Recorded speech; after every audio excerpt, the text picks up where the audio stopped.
So thanks again for taking the time to watch this video if you were not able to be at Pin Night or if you were here and we weren't able to cover everything. So I'm going to go through the first bit again if you were here, so you can skip ahead a little bit until you find something new that you haven't seen yet. So thanks so much for taking the time, but I want to tell you a little bit about what we value in Algebra 2 this year. Ultimately, we really do value discussions and students reasoning and arguing out how they came to solutions. My goal here in Algebra 2 is not for students to just simply memorize a bunch of steps or facts or whatever it might happen to be, but I really want them to focus on understanding the depths of concepts and how those concepts connect together. So we do absolutely teach for understanding. The other thing that we do in this class, and it really undergirds everything that we do, is that we really focus a lot on mistakes. And that's something that a lot of students may not be comfortable with or familiar with. Usually in math, they avoid mistakes, but we actually know that your brain grows, that there's new neural connections, usually 1 to 2 neural connections made every time you make a mistake and you learn from those mistakes. If you get something right, actually there's no additional brain growth, which is a really tremendous thing for us to understand as teachers and as learners. So we really do talk a lot about mistakes, and we focus on why we make those mistakes and how we can learn from those mistakes. And those are all really good things. So a few other things that you need to know about Algebra 2 this year is that really ultimately we want to make a focus on how we connect as a group and how we make sense of math. So it's not just me teaching from the front or lecturing or showing examples, although sometimes we do that. We really ultimately want to make sense of the math and do that often through discourse. In fact, there's a lot of math that is learned really only through talking and hearing other people's opinions. And that actually helps us to clarify our own. Additionally, I'm really hoping that in this course, your student will learn autonomy and responsibility. And we're going to talk in a few moments about what that looks like, and that students really have ownership over their learning. That's my ultimate goal. We'll talk about how I don't want grades to be simply a thing that students see or look at in Renweb, but that they should be something that informs their next steps to take. And so I'm going to try to provide as many resources as I can for them. And then finally, the other main focus in this class is that we focus a lot on improvement and talking about how to improve, not necessarily looking at where we currently are. So how do all those actually work in a practical classroom on a day-to-day basis? Well, there's a couple of things that we might want to start with, which is something like this. So let's say you see the Chapter 4 test and you have a 69% or maybe a 72%. What do we know about this? Well, first of all, we don't know what Chapter 4 covered unless we looked in detail at that. If you see the Chapter 4 test as a parent or guardian in Renweb, it's not really telling you anything, and so you might ask your student to go to the teacher and ask, well, what can you do? Well, unfortunately, that doesn't teach a lot of autonomy, and usually ask the student to go maybe retake or maybe turn in more papers or something. And those can all be very helpful steps. But it's not super duper informative to the student and it doesn't give the student control. So instead what we do is we try to engage in feedback cycles in this class. And that is that we teach something maybe brand new or maybe something that we've seen before. And every single student, when they see something brand new, they try to fit it in with what they already know. And so in that process, they're doing what we might call initial learning. That night, their homework is to practice that idea, to tell their brain that that is important from what they learned during the day by going in and actually doing some intentional practice. If we don't do that, we know that the brain will clear out that memory and forget the majority of it. So that's why homework, as we'll get to later, is important. After we've worked on some practice and for a couple of days, we assess. And so in this class, that looks like skills checks. And those are like the traditional things that we're going to see in a second, traditional tests. And then finally, we reflect on those tests. We always want to move forward from that and find out what information that tells us. And that then sends us back to the learning stage, or in this case, the relearning stage. What do we not yet know? So a traditional test like the 72% or 69%, usually learning stops right here if I give a chapter test. That student probably doesn't look back at their mistakes because they might be ashamed of that score or something. And even if they are pleased with that score, maybe it's a 95%, their learning probably doesn't continue forward. And in this class, we're trying to improve. So instead, here's what they get. They see skills. For example, the first skill here is I can simplify and evaluate an expression. And you'll notice that this, instead of being a Chapter 4 test, has 4 skills: solving multi-step equations, using function notation, and solving absolute value equations. They get graded or scored or given feedback, basically, on each of those individual skills. So what you'll ultimately see in RenWeb and what a student will see is a report on where they're strong and where they're weak. And they're not going to see it in the form of a percentage. It's not based on how many points they earned, which can tend to be pretty arbitrary based on what a teacher decides. Instead, we'll jump back here. Instead, what the skills checks look like, the feedback they get, is they get put onto a qualitative rubric. And so a 5 is they've done all of the problems perfectly and they've understood the concept through and through, they've been diligent, etc. A 4 means that they have really understood the content well, but maybe been a little bit not careful, or they made some copy errors or something like that, but they definitely understood the concept as a whole. A 3 is kind of a broad category. It means that they're meeting the general pieces of what it takes to know an idea, but their performance is inconsistent. In other words, they're getting stuck somewhere. Maybe they can answer the easy questions, but they struggle with the more challenging questions. Maybe they're getting stuck at a place where if they had a 5-minute or 10-minute conversation with me, they might be able to move forward. So that's a 3. They've got the general gist of the idea, but they're not quite yet at the stage of showing any mastery. A 2 means that they're beginning to pick up little pieces of the idea, but they're definitely missing the core of that skill. And a 1 is that they wrote something down, but they really didn't show that they understood anything. And a 0 is if they left it blank. So they will receive those ratings on each of their skills checks, like you see here.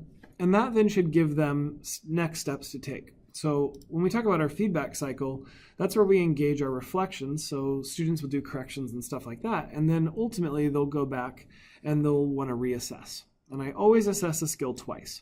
So they're going to see the simplifying and evaluating skill, not just one time, but usually about a week later, after they've had a chance to reflect and practice.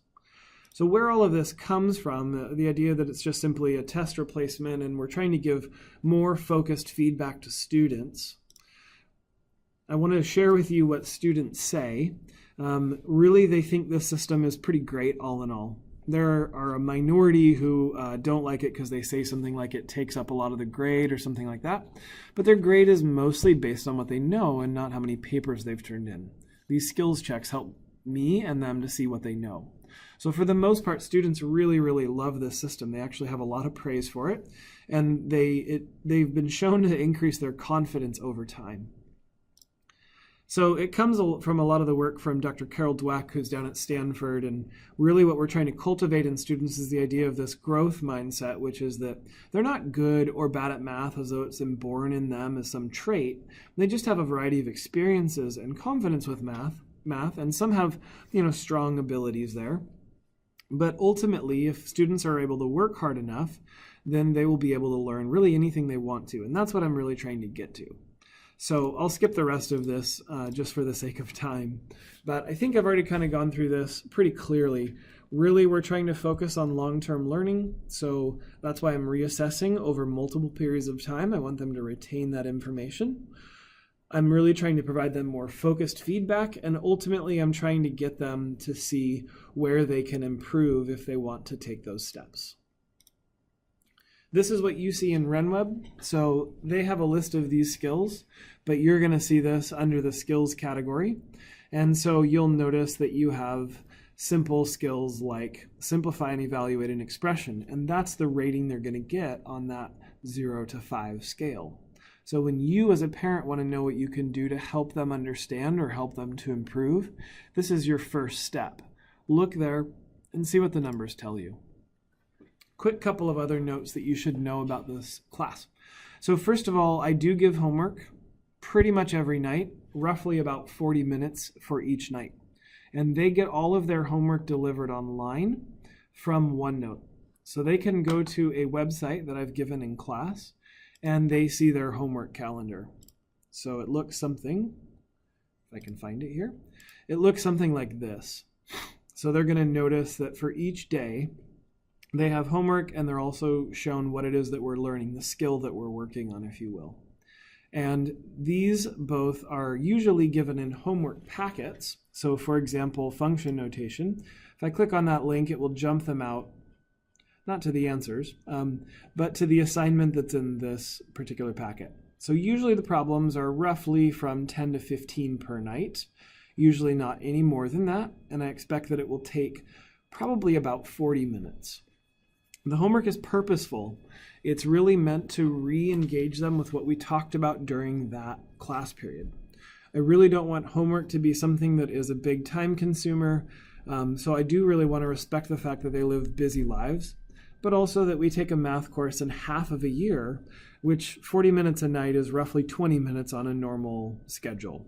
So I think that's probably a pretty fair number. If your students are struggling a little bit with that, I do want them, first of all, to struggle a little bit sometimes. So I do put challenging questions on there, but not so much that it makes them shut down. If they are struggling and they've worked for 40 minutes, they can just note that on their paper, and that's a huge sign they need to come see me.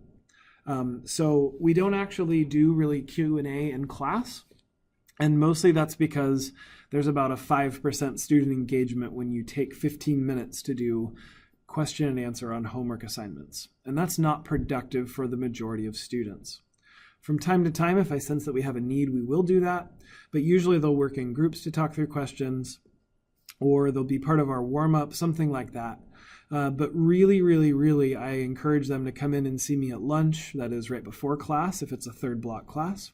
They can email me at night and I'll try to get back to them. Sometimes I'll film a video for them, or I'll just write them a sentence or so of how to get over the hump.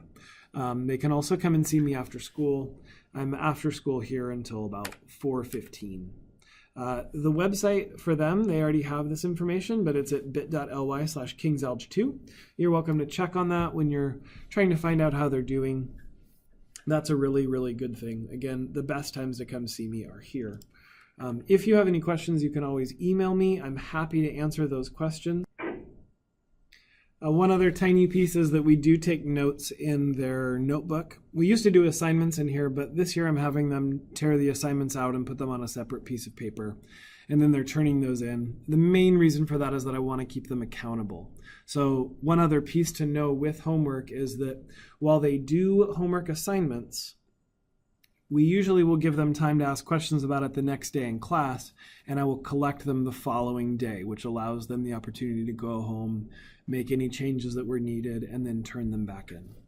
So thanks so much for watching. I really hope that this empowers you as well as your student in terms of finding resources. One other thing that I should share before I let you go is that on that website, not only will you have the assignment calendar, but you also have access to class notes. So I'm keeping kind of written copies of those notes so that students can consult those things. And on some occasions I have video instruction, and I'm building this base up more and more as you go through here. So they should have more and more videos. Again, they can come see me. I can hook them up with all kinds of resources. We have a huge thing called the Wall of Improvement that they can go interact with when they want to prepare to retake a skill. Oh, and I didn't even say that. I'm so sorry. The other major point that you should know is that there are an infinite number of retakes when it comes to these skills. Really, because I'm focusing on improvement and we do test twice in class, students can go through a process where they apply to take a retake, and I am happy to give them the higher of the scores. Anyway, thanks so much for watching and have a wonderful day.